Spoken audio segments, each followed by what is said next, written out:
show in Philly, Boston, and Baltimore. A chance for stage folks to say hello. Another opening of another show. Another job that you hope at last will make your future forget your past. Another pain where the ulcers grow. Another opening of another show. Good evening, ladies and gentlemen, and welcome to Playing on Words. Tonight we celebrate P.G. Wodehouse on Broadway and his fellow wordsmiths, the men who made musicals. The overture is about to start. You cross your fingers and hold your heart. It's curtain time and away we go. Another opening of another opening of another. You're the top. You're the Colosseum. You're the top. You're the Louvre Museum. You're a melody from a symphony by Strauss. You're a Bendel bonnet, a Shakespeare sonnet. You're Mickey Mouse. You're the Nile. You're the Tower of Pisa. You're the smile on the Mona Lisa. I'm a worthless check, a total wreck, a flop. But if baby I'm the bottom, you're the top. Now, having heard Cole Porter writing music and lyrics, here's P.G. Wodehouse writing lyrics with Cole Porter for the 1935 London transfer of Anything Goes. You're the top. You're Mahatma Gandhi. You're the top. You're Napoleon Brandy. You're the green and golden move of the old school tide. You're the Brothers Weston, you're Hattie Preston, you're custard pie. You're supreme. You're the gates of heaven. You're the cream from the Shire of Devon. I'm just in the way, as the French would say, the top. But if baby I'm the bottom, you're the top. Now here is P.G. Wodehouse, that quintessential Englishman, writing lyrics for the great American composer Jerome Kern for the 1922 hit, The Cabaret Girl. I used to hate the strife and din of London life, but my tastes lately have altered greatly. Yes, long past that day is, and now all I say is London, brighter London, save a place for me. You may make a note upon your cuff that I find London good enough. Remove all doubts of my approval. If there's room in London, well, put me anywhere. I prefer the Ritz, but failing that, I'll sleep against a railing. Just so long as it's in London, I don't care. London's foggy, also dirty, and they close it at 12:30, but you'll find me right there. You may spread the information that I found my true vocation, and I found it right in London town.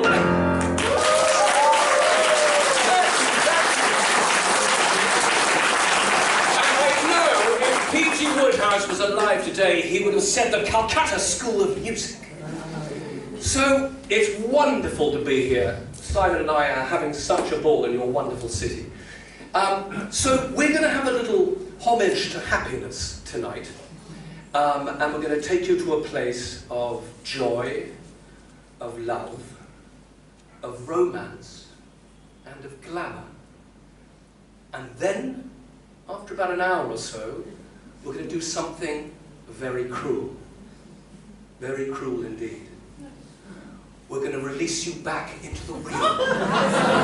But until then, in 1917, the Broadway musical was born. And the founding fathers were the English lyricist P.G. Plum Wodehouse, my step-great-grandfather, the Anglo-American librettist Guy Bolton, and the American composer Jerome Kern. And they came together to write what became known as the Princess Musicals. And the intimate little Princess Theatre was a factory of invention. It's where the modern day Broadway musical, we know, originated. It's where music hall became musicale. And in 1917, Plum had 5 musicals running simultaneously on Broadway, a record not beaten to this day. And they were Oh Boy, Have a Heart, Leave It to Jane, The Riviera Girl, and Miss 1917. And the 2 of the biggest impresarios of the day were Florence Ziegfeld, famous for his lavish Follies shows, and the modestly named Abraham Lincoln Erlanger, a 4'10", hot-tempered producer famous for his Napoleon complex. And the tiny Erlanger ran the vast 1,700-seat New Amsterdam Theatre and was known as the Tsar of Broadway. So here are 2 songs by Plum and Jerome Kern. The first is a sort of vaudeville pastiche based on Erlanger himself. And when Plum went to pitch his first musical to Erlanger, the exchange is recorded to have gone as follows. Yes, Mr. Erlanger, P.G. Wodehouse, Jerry Kern and I have got a new musical comedy. Well, what's it called? Well, it's called Little Miss Springtime. Little Miss Springtime? I'm not going to touch it, it'll never work. Why do you say that, Mr. Erlanger? At the New Amsterdam Theatre, we don't do nothing little. When I was a baby with a rattle and a bib, dear old father taught me how to crack a crib. When I was 3, I learned a mother's knee, how to pick a person's pocket and to pinch a ring and hock it. We were crooks, crooks like you read about in books, strong and intellect, but maybe not on looks. All your silver spoons and jewels I'll collect, but I've never worked in Wall Street, for I got some self-respect. I owe all the skill that I possess to dear old Pop. He first taught me how to sock it to a cop. And my first role, when I went out and stole, I remember dear old mother said, go out and pinch another. We were crooks, crooks like you read about in books. Collar everything on which I lay my hooks. If you leave your door unlocked, I'll come inside, but I've never been a lawyer, for I got some proper pride. We were crooks, crooks like you read about in books. I collar everything on which I lay my hooks, and my crimes at times are things to shudder at. But I've never been in Congress, for I draw the line at that.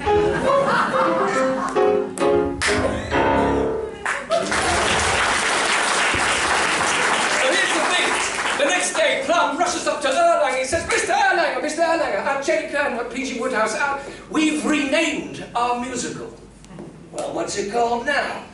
Well, it's just called Miss Springtime. Miss Springtime. I love it. I'll do it. It'll run for years.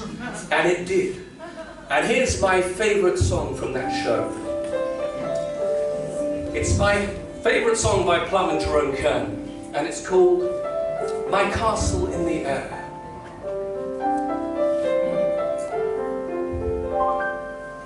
I've a wondrous castle that I've never lived in yet, built so many years ago, in days that I forget. It has no stone battlements and great big wooden beams. Its walls and its bars are the dust of the stars, and its gate, the gate of dreams. Come out there for a visit. I've lots of room for friends. And if you ask, where is it? It's where the rainbow ends. It's somewhere there in fairyland, where there's never cloud or care. We'll have joy and laughter, mirth and song, and we'll all be happy as the day is long. In the shelter of my castle in the air. Everything is perfect that you'll find there when you go, just beyond the Milky Way and where the moonbeams glow. No one ever worries there, for everything goes right. The sky's always blue, and no lover's untrue, and your life's one long delight. Come out there for a visit. I've lots of room for friends. And if you ask, where is it? It's where the rainbow ends. It's somewhere there in fairyland, where there's never cloud or care. We'll have joy and laughter, mirth and song, and we'll all be happy as the day is long. In the shelter of my castle,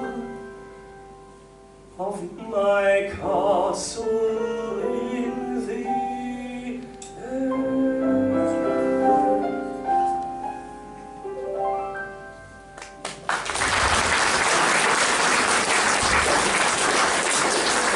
So for many years at home, I slept directly beneath the Woodhouse archive at home.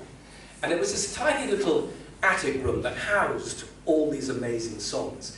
And believe it or not, I first got into Plum's work and his novels through his lyrics. So here are two songs from 1928 and 1930. The first with lyrics by Plum, the second with lyrics by Ira Gershwin, Plum's great friend and collaborator. And you'll hear how the music's rather familiar to both songs. And the composer for both songs? Well, he was this rather quiet, unassuming chap who sat in the corner and played piano for their rehearsals for their show Miss 1917. And his name? George Gershwin.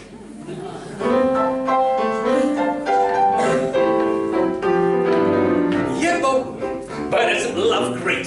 Gee whiz. Hey ho, I'm willing to state it is. Don't know who the chap was who first began it, but it's the only thing on this planet. Oh gee, oh joy, the birds are singing. Because why? Because I am in love. Oh gee, oh joy, the bells are ringing. Because why? Because I am in love. And all the while I seem in a dream. I never was so happy. Folks complain I'm insane because I act so snappy. Oh gee, oh joy, the birds are singing. Because why? Because I am in love. I got rhythm, I got music, I got my gal who can ask for anything more. I got daisies in green pastures, I got my gal who can ask for anything more. And all the while I see in a dream, I never was so happy. Folks complain I'm insane because I act so sappy. Oh gee, oh joy, the birds are singing. Because why? Because why? Because I am in love. Who could ask for anything more?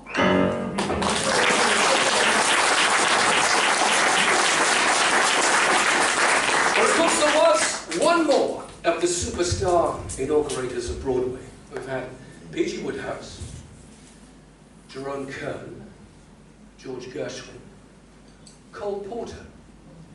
So here's one of his songs from 1929. I love it. It's a song of hope and aspiration that alludes to the great theatrical and literary hit of the day, which was J.M. Barrie's Peter Pan. And the song Listen to the lyrics, because it really is a lyric for adults and children alike.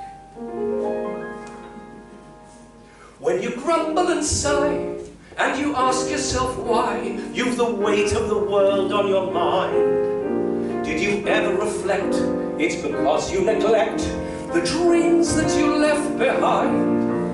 They were gay, they were mad, those dreams you had, and you welcome them all with open arms. But by giving your life to the world and his wife, you have fallen asleep to their charms. Wake up and dream, it's so easy to dream. Things are really not what they seem. Wake up and dream.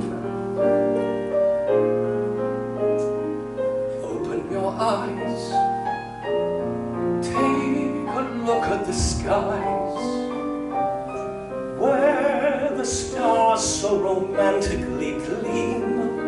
Wake up and dream. Every moment you're bored is a sort of harry-carry in you. If you wake up, you'll find you've the mind of Master Barry in you.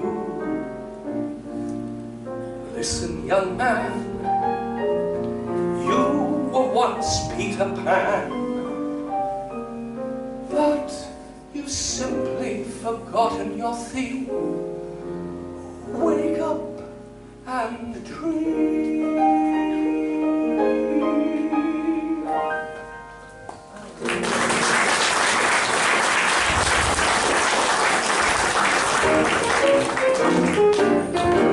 4 weeks, you rehearse and rehearse. 3 weeks, and it couldn't be worse. 1 week, will it ever be right? Then out of that hat, it's that big first night. And there were first nights opening up all over town.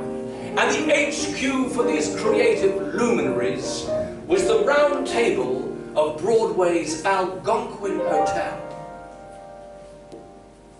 Cole Porter, Noel Coward, Irving Berlin, the Marx Brothers.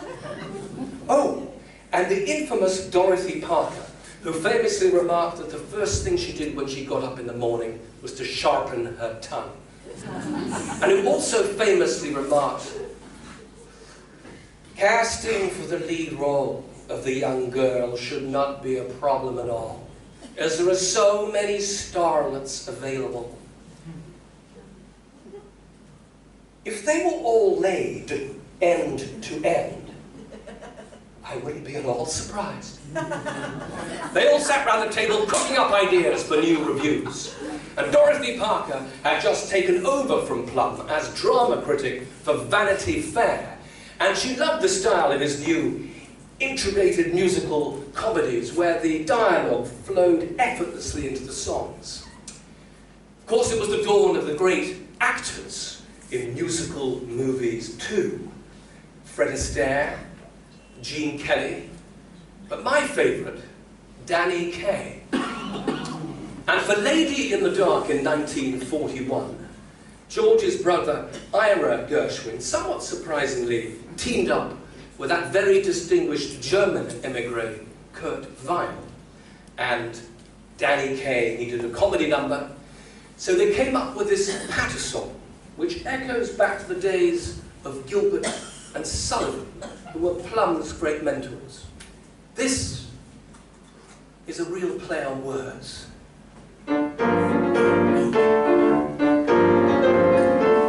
Without the least excuse or the slightest provocation, may I fondly introduce, for your mental delectation, the names that always give me brain concussion, the names of those composers known as Russian.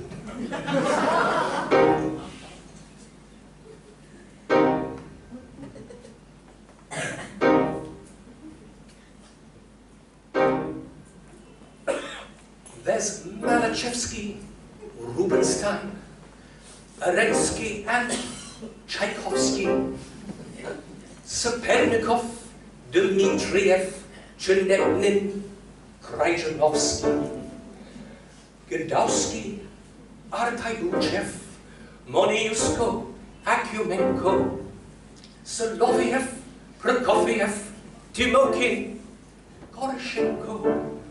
There's Glinka, Vinka, Botniansky, Rybikov, Valinsky, there's Medna, Banakirov, Zolotarev, and Kavotinsky, and Sokolov, and Kopolov, Bukelski, and Glinovsky, and Shostakovich, Borodin, and Novakovsky, there's Leonov, and Karganov, Makeyevich, Panchenko, and Dargaminsky, Cherbachev, Skriabin, Vasilenko, Stravinsky, Rimsky, Korsakov, Mussorgsky, and Greshnaninov, and Glazunov, and Sezakwi, Kalinikov, Rachmaninov, Stravinsky, and Greshnaninov, Rubchinsky, and Rachmaninov. I really have to stop. The subject has been brought up enough.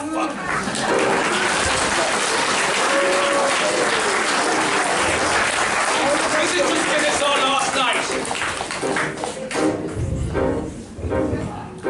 There's Malachevsky, Rubinstein, Arensky, and Tchaikovsky, Serpennikov, Dmitriev, Chenepnin, Krajjanovsky, Gadowski, Artaybuchev, Moniusko, Akumenko, Soloviev, Prokofiev, Timokin, Koroshenko, there's Glinka, Vinka, Botniansky, Libikov, Valinsky, there's Medna, Barakirov, Zolotarev, and Volinsky, and Sokolov, and Kopolov, Bukelski, and Glinovsky, and Shostakovich, Borodin, and Novakovsky, there's Leonov, and Karganov, Makeyevich, Panchenko, and Dargaminsky, Cherbachev, Skriabin, Vasilenko, Stravinsky, Rimsky, Korsakov, Mussorgsky, and Greshnaninov, and Glazunov, and Sezakwi, Kalinikov, Rachmaninov, Stravinsky, and Greshnaninov, Rubchinsky, and Rachmaninov. I really have to stop. The subject has been brought up.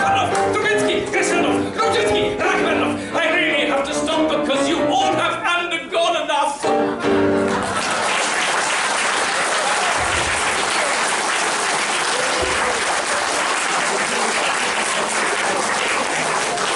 I think I left one out. We've got to do it again.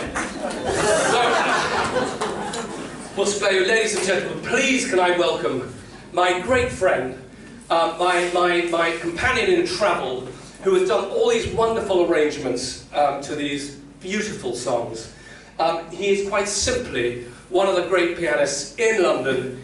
We're thrilled to be here, but can I please present and welcome my old pal, my symphony orchestra, Mr. Simon Beck.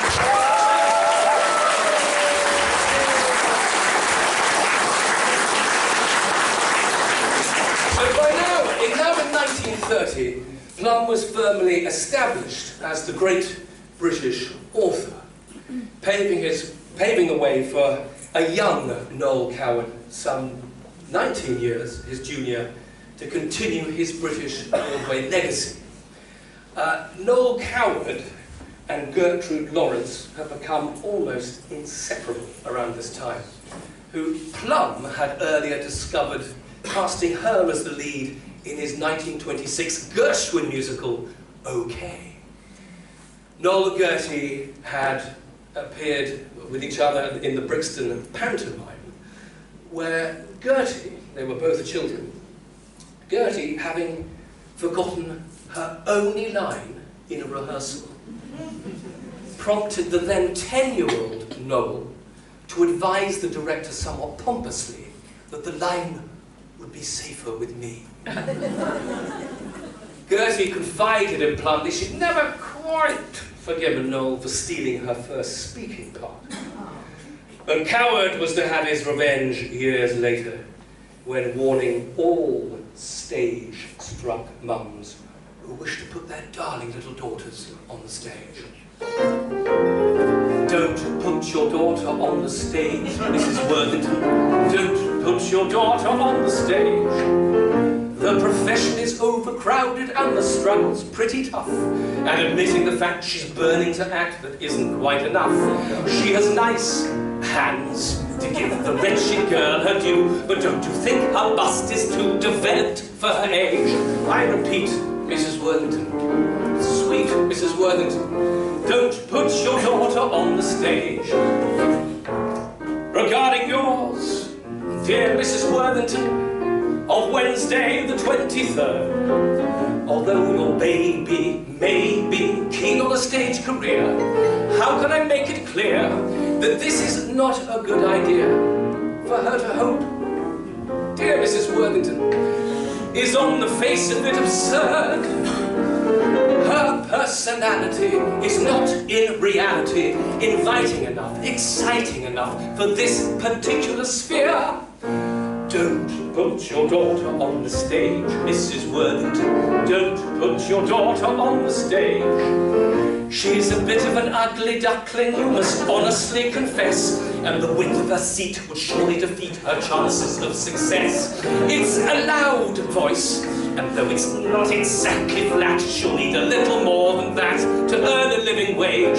On my knees, Mrs. Worthington. Please, Mrs. Worthington, don't put your daughter on the stage. Don't put your daughter on the stage, Mrs. Worthington. Don't put your daughter on the stage. Though they said at the School of Acting she was lovely as Peer Gynt, I'm afraid, on the whole, an ingenue role would emphasize her squint. She's a big girl, and though her teeth are fairly good, she's not the type I ever would be eager to engage. No more buts, Mrs. Worthington. Nuts, Mrs. Worthington. Don't put your daughter on the stage. Don't put your daughter on the stage, Mrs. Worthington. Oh, don't put your daughter on the stage. One look at her bandy legs would prove she hasn't got a chance. In addition to which, the son of a bitch can neither sing or dance. Oh God, she's a vile girl! And uglier than mortal sin. One look at her has put me in a tearing bloody rage. That's a Christ, Mrs. Worthington. Oh, Christ, Mrs. Worthington. Don't put your daughter on the stage.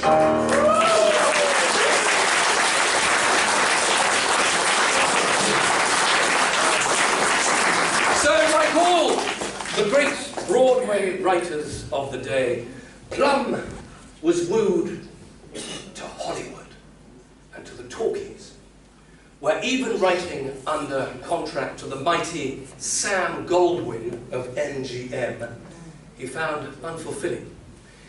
And there's two things you need to know about Sam Goldwyn. Firstly, he was famously rich. And secondly, he was famously mean. And Plum recalls going to a party, an MGM party on Sam Goldwyn's yacht, where he said, I went to the party where the champagne flowed like glue. So here is Plum, a letter from his desk, working at MGM. And bear in mind, as we know, it's so wonderful being joined here tonight, these two great cultures uniting through, I think, an identical sense of humour. It's such a celebration of fun and laughter. But here's Plum, whose genius only came to the fore when writing alone. MGM Studios. The actual work here is negligible. So far, I've had 8 collaborators. The system is this. A gets the original idea. B comes in to work with him on it. C makes a scenario. D does preliminary dialogue. And then they send it to me to insert class and whatnot. Then E and F, scenario writers, alter the plot, and off we go again. I think Plum's great salvation around this time was some of the really good friends he met. And one of those was the brilliant Frank Lesser, who wrote music and lyrics to shows like Most Happy Fella, How to Succeed in Business Without Really Trying, a title which my son, who's just left university, is rather warming to. And of course, Guys and Dolls. Well, hold on a second.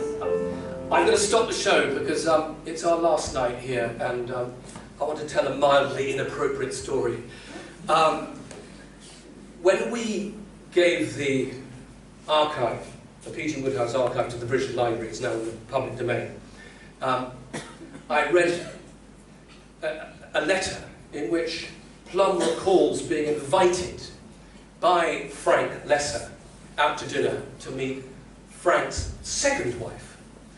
And when Plum was asked afterwards if he liked Frank's second wife as much as Frank's first wife, Plum simply replied, "She's the lesser of two evils." And then 2 weeks later, because it's play on words, Plum brilliantly answered the same question in this way. "Well, actually, she's the evil of two lessers."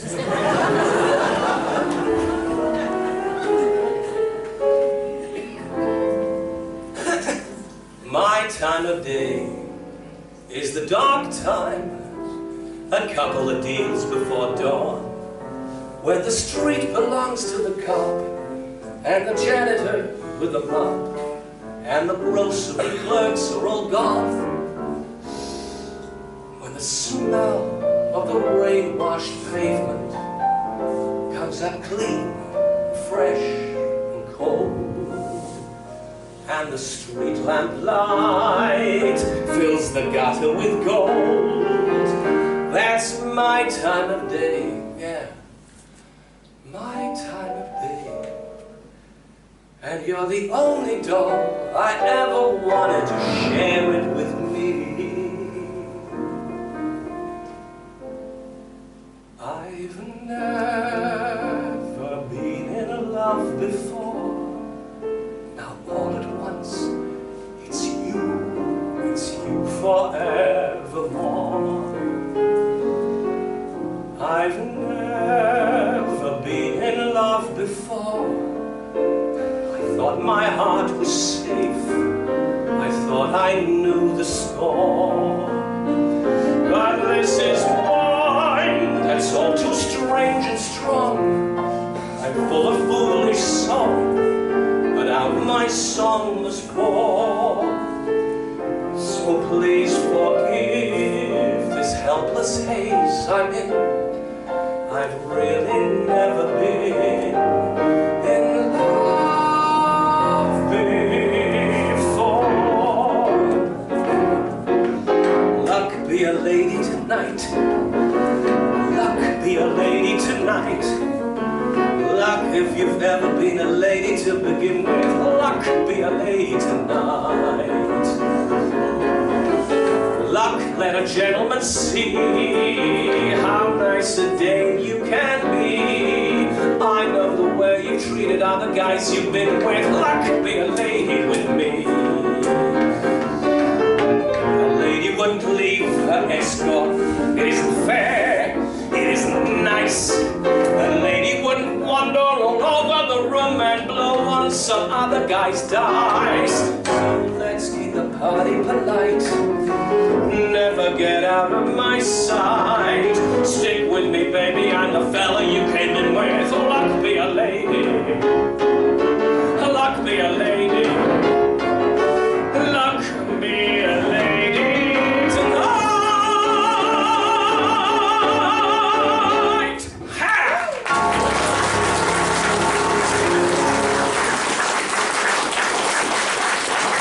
So now, as we are cantering through the 1950s, it's interesting to see, especially as we're at a literary festival, how the writer's quill is being handed through the decades, from Jerome Kern to George Gershwin, from George Gershwin to Leonard Bernstein, from Leonard Bernstein to Stephen Sondheim, and on to two current writers today, Jason Robert Brown and Adam Gettle.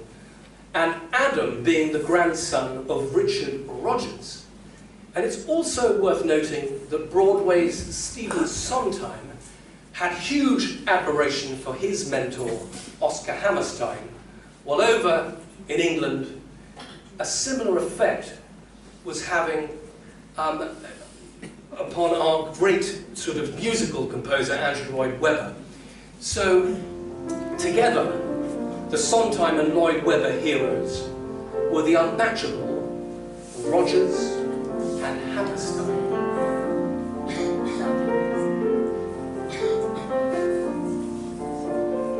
I have dreamed that your arms are lovely.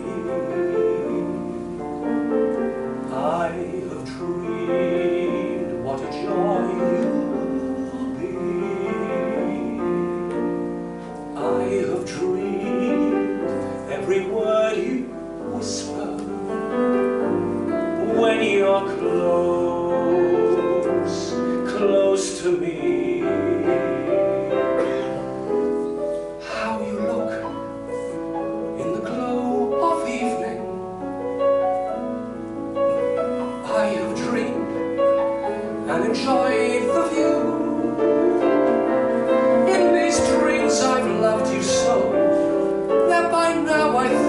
I know what it's like to be loved by you. I want love, being loved by you. So, squaring the circle, Andrew Lloyd Webber and his collaborator, Tim Rice, were both great fans of the Jeeves stories and sought to make them into a musical and indeed visited the Senior Plum on Long Island. Ultimately, Tim, having found it a problem adapting Plum and making him, God forbid, unfunny, left the project to go and work on Evita. So Andrew invited that brilliant wordsmith, Alan Ayckbourn, on board to write book and lyrics. And here's a Freddie smidgen of what they came up with. Ready, Stinker? Righto, Bertie.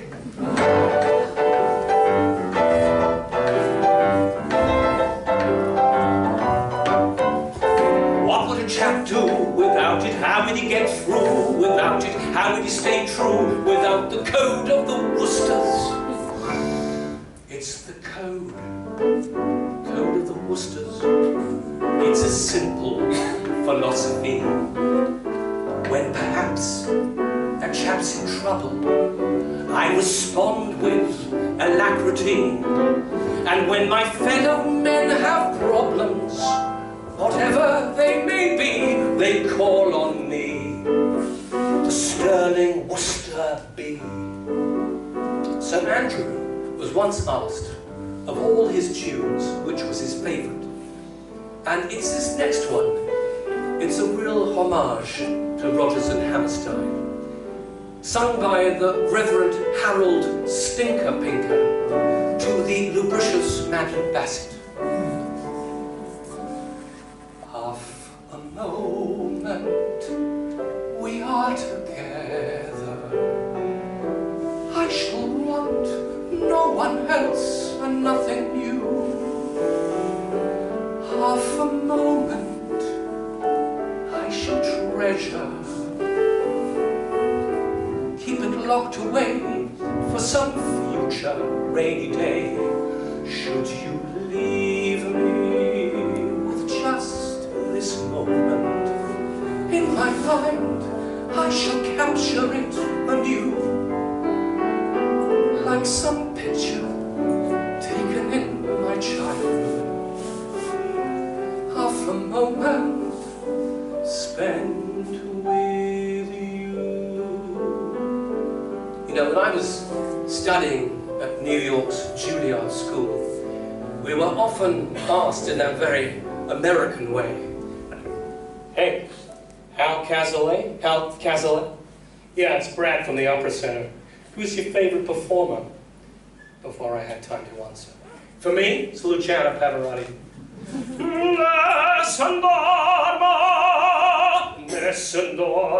This is in the Juilliard canteen at lunch. And then someone else would say, "No, for me, it's Andrea Bocelli." And someone else would say, "No, for me, it's Jose Carreras, with that recording of West Side Story." Could be, who knows? There's something to do any day. I will know right away, soon as it shows. Maestro! Very quiet, you can hear the sound of Leonard Bernstein revolving very gently in his grave. Because I found this obscure LP in the corner of the Juilliard Library, and because of his devastating impersonation of the great British tenor Peter Pears singing an ode to Little Miss Muffet. It went like this.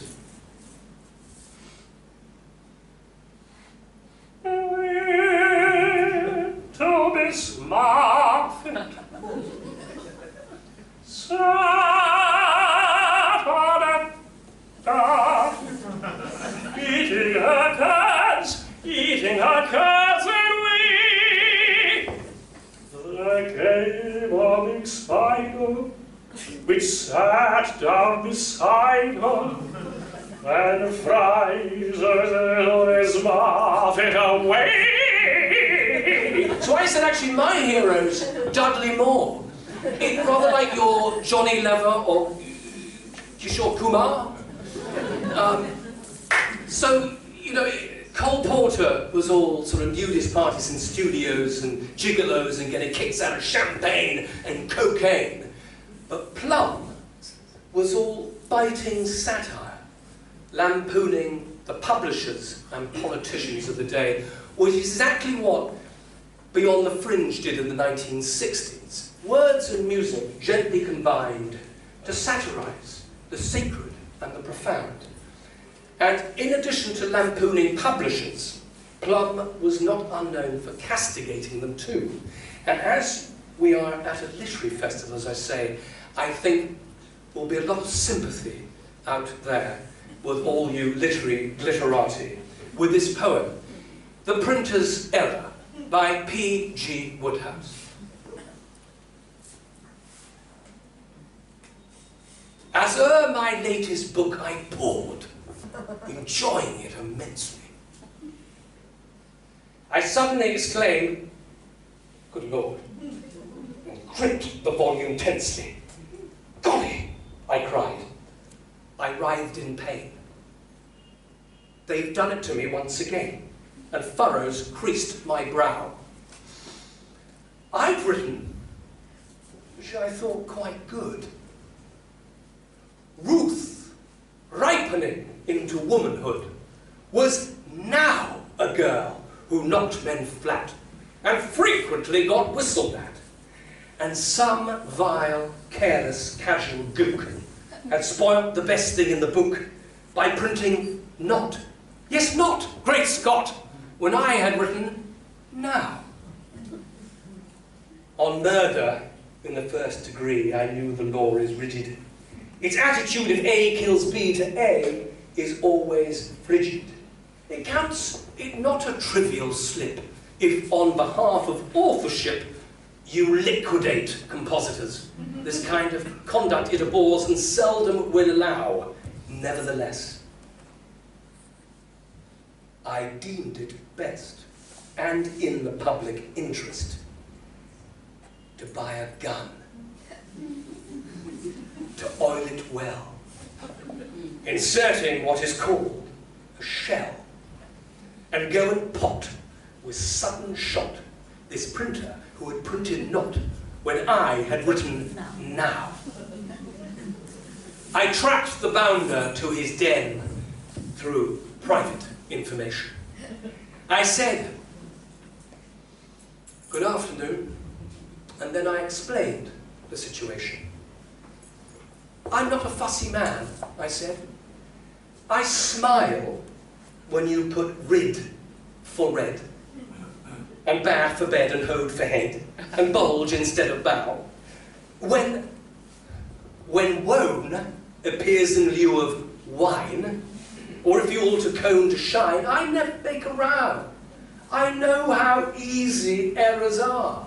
But this time, you've gone too far by printing not when you knew what I really wrote was now. Prepare, I said, to meet your God. Or as you say, your boo, or God, or possibly your gal." A few weeks later into court I came to stand my trial. The judge, well, he was quite a decent sort. He said, "Well, Cocky, I'll be passing sentence in a jiff, and so my poor unhappy stiff. If you've anything to say, now's the moment, fire away." "You have." I said, "My lord, and how? The facts I don't dispute. I own it. Freely shoot this printer through the collar stump. But what else could I have done, my lad?" The judge said, "What? When you had written now? God bless my soul. Gadzook," said he, "the blighters did that once to me, a dirty trick I trow. I hereby quash and override the jury's verdict." "Gosh," he cried, "give me your hand. Yes, I insist. You splendid fellow. Case dismissed. Cheers! And a voice. Wow, wow.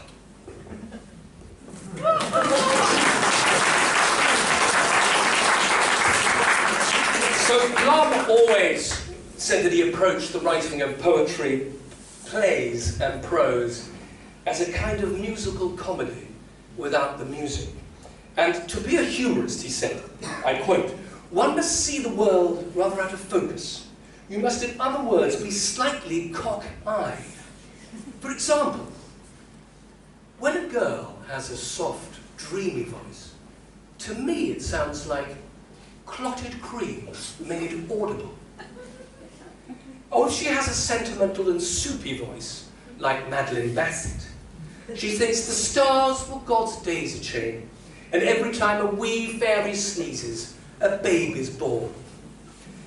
So through his inimitable turn of phrase, Plum's characters burst into life, as you will hear. Into the face of the young man who sat on the terrace at the Hotel Magnifique at Cannes, there crept a look of furtive shame. The shifty hangdog look which announces that an Englishman is about to speak French. What ho, I said. What ho, said Motty. What ho, what ho! What ho, what ho, what ho! After that, it seemed rather difficult to go on with the conversation. She looked as if she'd been poured into her clothes and had forgotten to say when. I am Lord Tilbury, said his lordship, looking like a man unveiling a statue of himself. Aunt Agatha is my tough aunt, the one who eats broken bottles and conducts human sacrifices by the light of the full moon. As we grow older, we come to see that the only real abiding pleasure in life is to give pleasure to other people.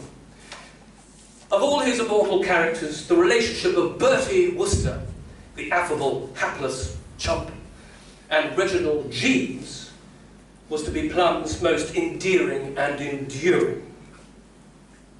As Bertie once said in awe, Jeeves doesn't have to open doors. He's like one of those birds in India who bung their astral bodies about. You know, the chaps I mean, who having gone into thin air in Bombay, reassembled all parts and appeared 2 minutes later in Calcutta. I mean, only some such theory would account for the fact that he's not there one moment, but he is there the next. He seems to sort of float around like some sort of gas from spot A to spot B.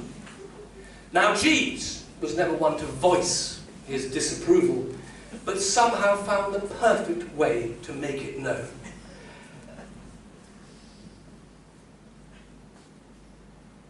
Jeeves lugged my purple socks out of a drawer, as if he were a vegetarian fishing a caterpillar out of his salad.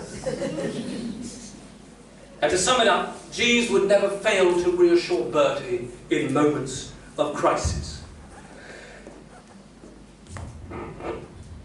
Do you know, there are moments, Jeeves, when one asks oneself, do trousers matter?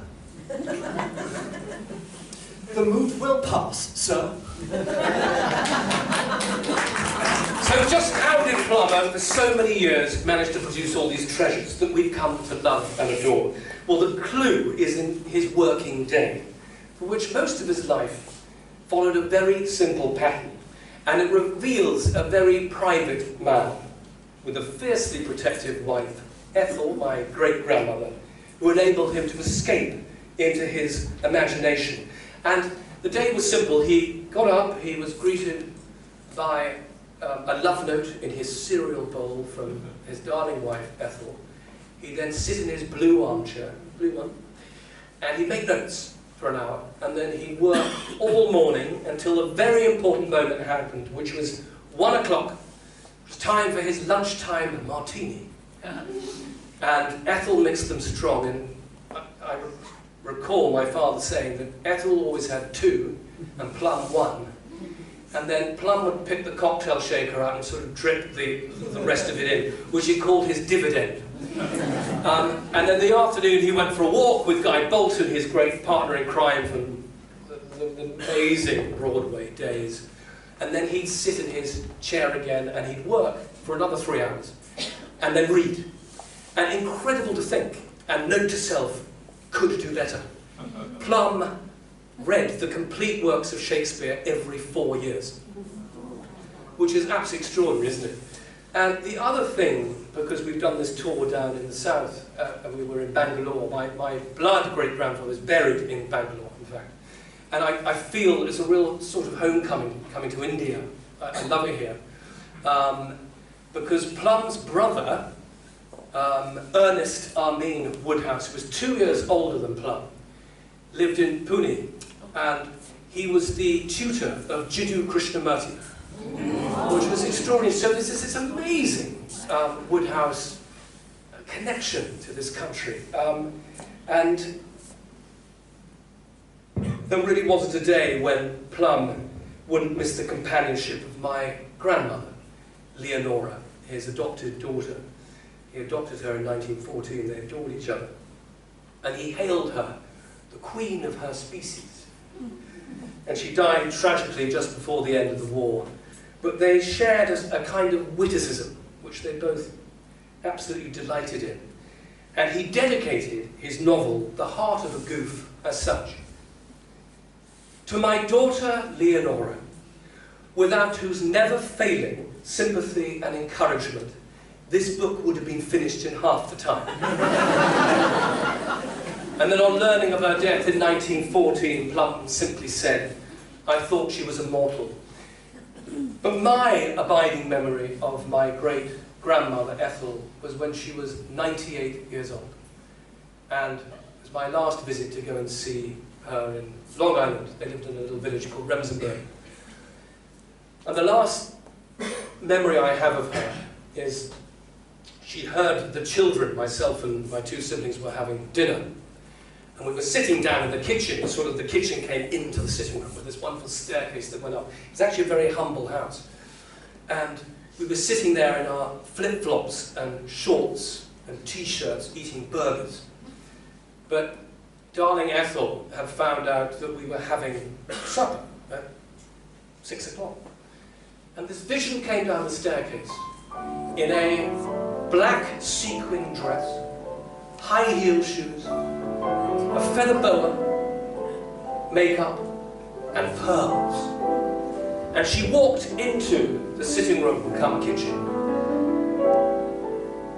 And she stretched her arm out, as if to say, ah, the children. Into which my father placed, without skipping a beat, a dry martini.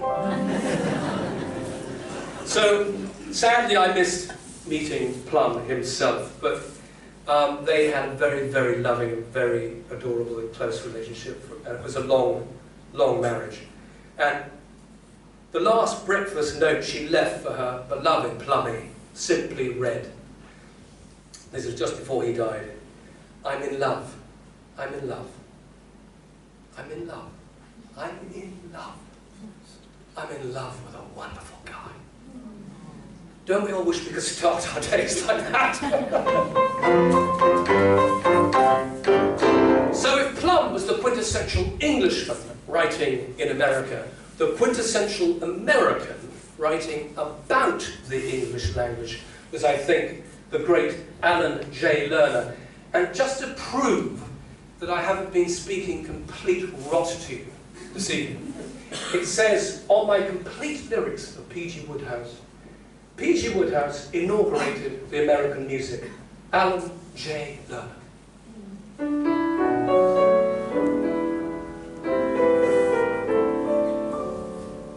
When she mentioned how her aunt bit off the spoon, she completely done me in, and my heart went on a journey to the moon. When she told about her father and the gin, and I never saw a more enchanting farce than the moment when she shouted, "Move, you blooming Yes, sir! Is Miss Doolittle at home? Whom shall I say is calling? Freddie Eynsford Hill. Oh, she doesn't remember me. Tell her I'm the chap who was sniggering at her. Yes. Oh, and would you just give her these flowers? Yes, sir. You needn't rush. I want to drink in the street where she lives. Yes, sir. I have often walked down the street before, but the pavement always stayed beneath my feet before. All at once am I several stories high, knowing I'm on the street where you live. Are the lilac trees in the heart of town? Can you hear a lark in any other part of town? Does enchantment pour out of every door? No, it's just on the street where you live. And oh, the towering feeling, just to know somehow you are near. The overpowering feeling that any second you may suddenly appear. People stop and stare, they don't bother me, for there's nowhere else on earth that I would rather be. Let the time go by, I won't care if I can be here on the street where you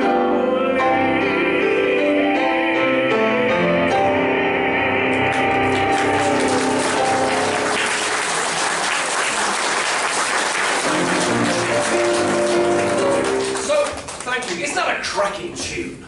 Oh, they don't write them like that anymore. But so Simon and I, as I've said, we do a lot of travelling around with suitcases, and we've already played this show in Goa, in Pune, and in Mumbai and Bangalore.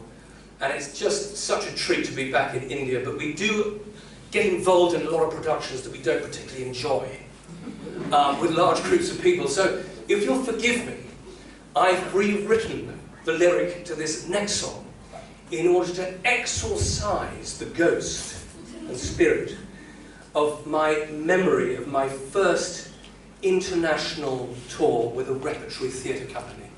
Thank you for your patience.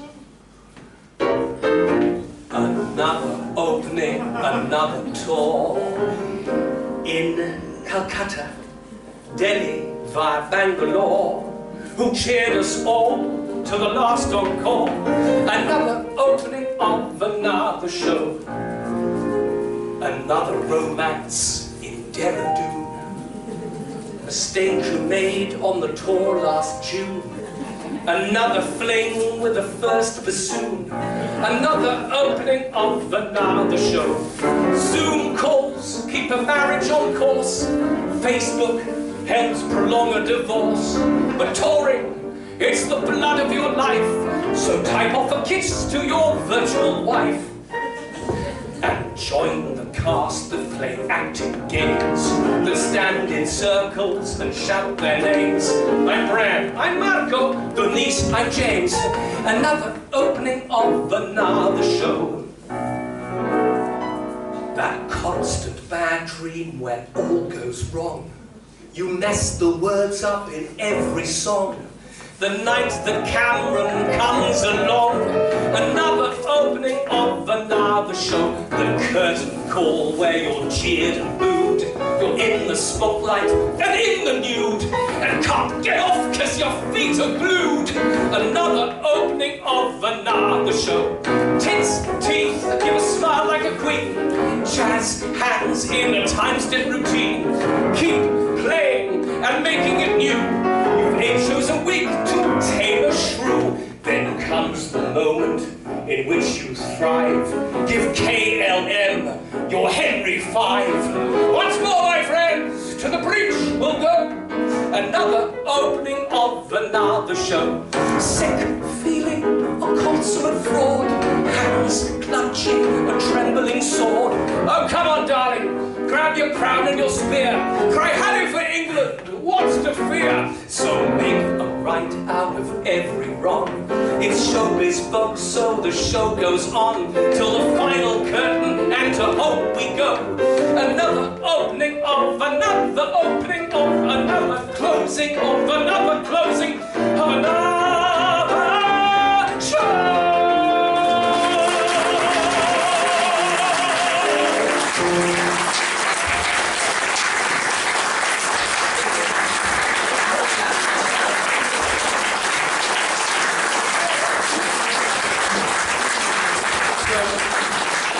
Thank you so much for your help. So, by complete coincidence, I share the same love for writing for music theatre as Plum did. And I've written a musical, just written a musical called The Happy Prince, which is an Oscar Wilde fairy tale, Statue of the Swallow. I'm sure you've read it. It's one of his very delicate 7 fairy tales. And I'd like to just play a little bit. It's very difficult to distill a 2-hour music into 3 minutes, but here's the essence.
In February 1975, Plum died happily and peacefully, with pen in hand, on St. Valentine's Day, with his unfinished novel, the aptly named Sunset at Blandings, lying upon his lap.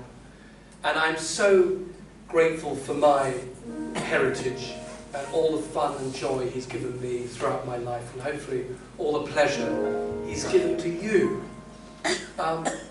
So Simon and I would like to close this very special night by performing a song that was written well over 100 years ago, which I think sums up the credo of P.G. Wodehouse and echoes those immortal words of Evelyn Waugh, who simply said, "Plum was the master of my profession, who gave us all a world to live and delight in." Dear old songs, forgotten too soon, they had their day, and then we threw them away. And without a sigh, we would pass them by for some other newer tune. So off to a happier home they flew, where they're always loved and they're always new. It's a land of flowers and April showers, with sunshine in between, with roses blowing and rivers flowing, mid rushes growing green, when no one hurries and no one worries, and life runs calm and slow. And I wish someday I could find my way to the land where the good songs go. And I wish someday I could find my way to the land where the good songs go.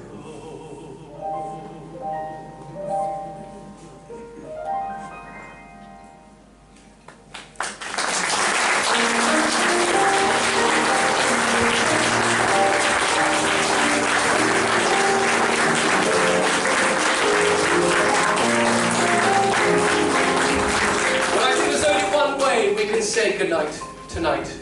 And that's going to take some help from you. But it's the way that Peter Cook and Dudley Moore once said it. So the only deal is this: when I say goodbye, you answer and shout goodbye. It's as simple as that. There's no time for rehearsal. We will see you at the end. I know it's going to go very well. And by which time we really will have said goodbye to each other. Here we go. Now it is time to say goodbye. Goodbye! Now it is time to yield a sigh. Yield it! Yield it! No, it wasn't yielded. Now it is time to wend our way until we meet again some sunny day. Goodbye. Bye. Leaving you skiddy-da. Goodbye. Wish fond goodbye. A-fa-da-da-da. Goodbye. Bye. Goodbye. Wish a fond goodbye. We'd like to thank Malavika and her wonderful team at KLM. We'd also like to thank the wonderful people here at the Calcutta School of Music, and to all of you coming out tonight to bask in some Woodhouseian sunshine.